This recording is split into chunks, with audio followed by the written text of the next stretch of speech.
Welcome guys, welcome to the another session of class 12th accountancy.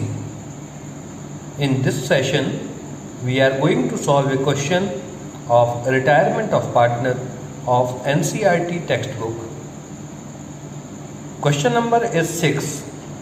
Please pause the video and note down the question. Now in this question we have in liability side creditors, bills payable, expenses owing means outstanding expenses, journal reserves and capital account of the partners, and in the asset side we have cash in hand, cash at bank, debtors, stock, factory premises, machinery and loose tools. The partners are going to share future profits in the ratio of 3:2:1. Now check the adjustments. In the question it is said that Sheila retires from the firm. Sheila means partner number 2, who had 2/6 share of profits. In first adjustment, goodwill of the firm is valued at ₹13,500. Goodwill का क्या करते हैं, ये goodwill of the firm है, और goodwill of the firm में पहले हम रिटायरिंग पार्टनर का शेयर निकालेंगे और उसे रिमेनिंग पार्टनर्स में गेनिंग रेशियो में डिस्ट्रीब्यूट कर देंगे, पर वो कैपिटल अकाउंट में होगा. Second adjustment, expenses owing to be brought down to ₹3750. Expenses owing की वैल्यू है 4500. ओके, इनकी वैल्यू अब 3750 रह गई. Means expenses owing 750 rupees decrease हो रहे हैं. और एक्सपेंसेस ओइंग क्या है, ये हमारी लायबिलिटीज है. लायबिलिटीज इन केस डिक्रीज होती है तो ये हमारा प्रॉफिट माना जाता है. तो क्रेडिट साइड में आ जाएगा ये रिवैल्यूएशन अकाउंट के by expenses owing ₹750. Second adjustment, machinery and loose tools are to be valued at 10% less than book value. Machinery और लूज टूल दोनों हमारे एसेट्स हैं, और एसेट्स यदि डिक्रीज हो रही है तो ये लॉस होगा. ओके, और लॉस रिवैल्यूएशन अकाउंट के डेबिट साइड में शो किया जाता है. दोनों को हम डेबिट साइड में लिख देते हैं. टू मशीनरी अकाउंट, और मशीनरी की ओरिजिनल वैल्यू थी 8000, इसका 10% हो गया 800, और लूज टूल्स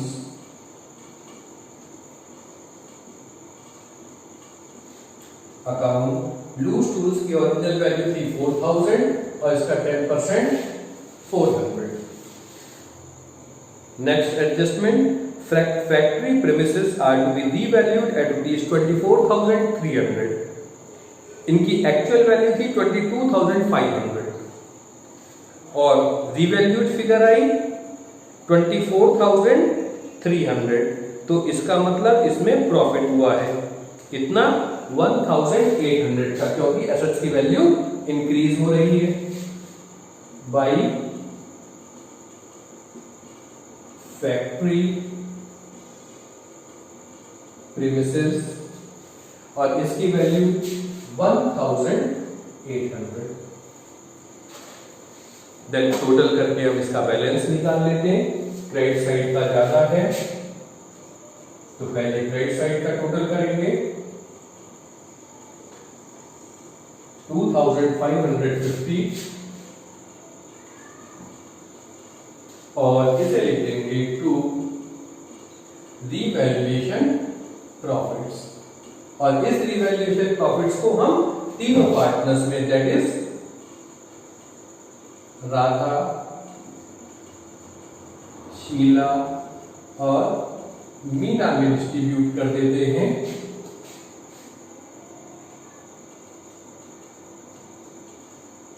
1350 के जो हमारे प्रॉफिट्स आए हैं ये आ जाएंगे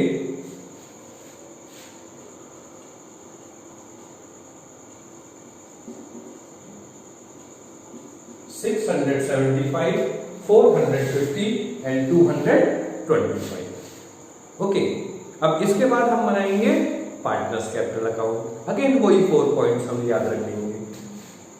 क्या? सबसे पहले हमने बैलेंसेस लिखने हैं। चलिए सबसे पहले हम इनके बैलेंसेस लिख देते हैं। किस साइड में? क्रेडिट साइड में। By balance carried down, brought down,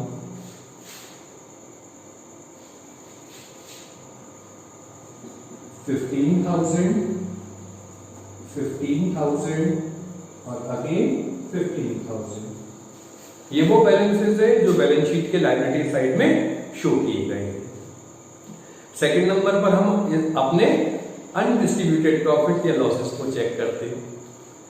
इसके नाम पर हमारे पास केवल जर्नल ईयर्स दिए हैं 13,500 लायबिलिटी साइड में, और लायबिलिटी साइड शो की जाती है क्रेडिट साइड में बाय जर्नल रिजर्व्स। और जो 13,500 के हमारे रिजर्व्स हैं वो पार्टनर्स में, ओल्ड पार्टनर्स में, ओल्ड रेशियो में हमेशा डिस्ट्रीब्यूट किए जाएंगे।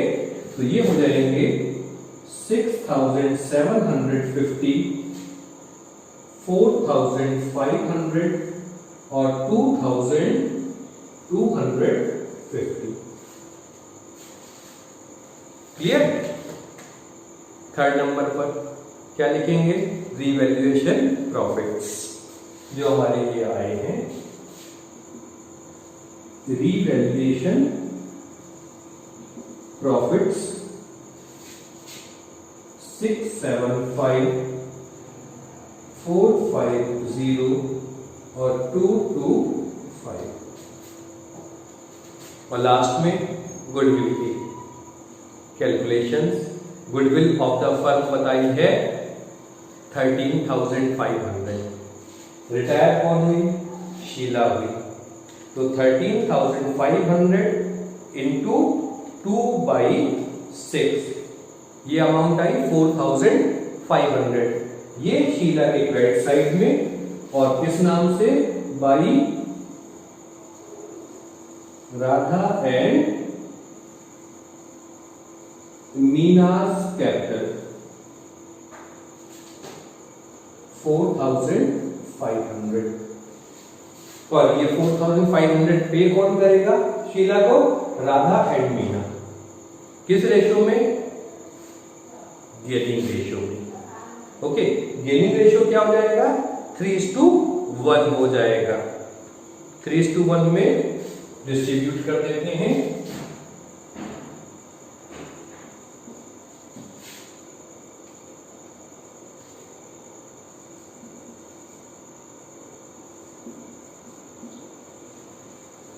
इसे लिखा जाएगा टू शीलास कैपिटल अकाउंट।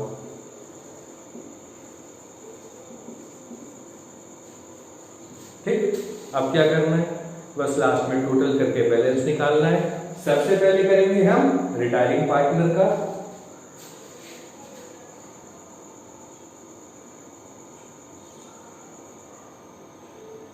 $24,450,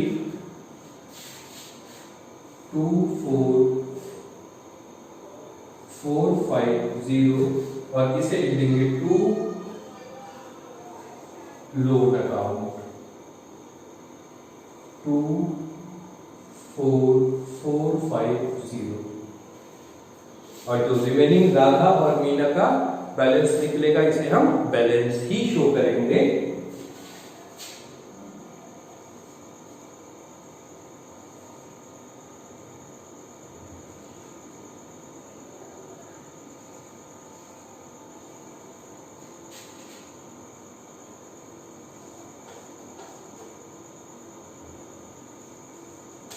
टोटल आया इनका 22,425 एंड 17,475 और इसका बैलेंस हो जाएगा to balance carried down.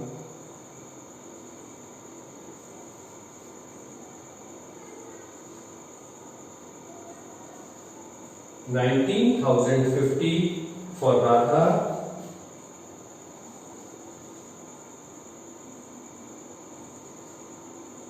Or 16,350 for Meena.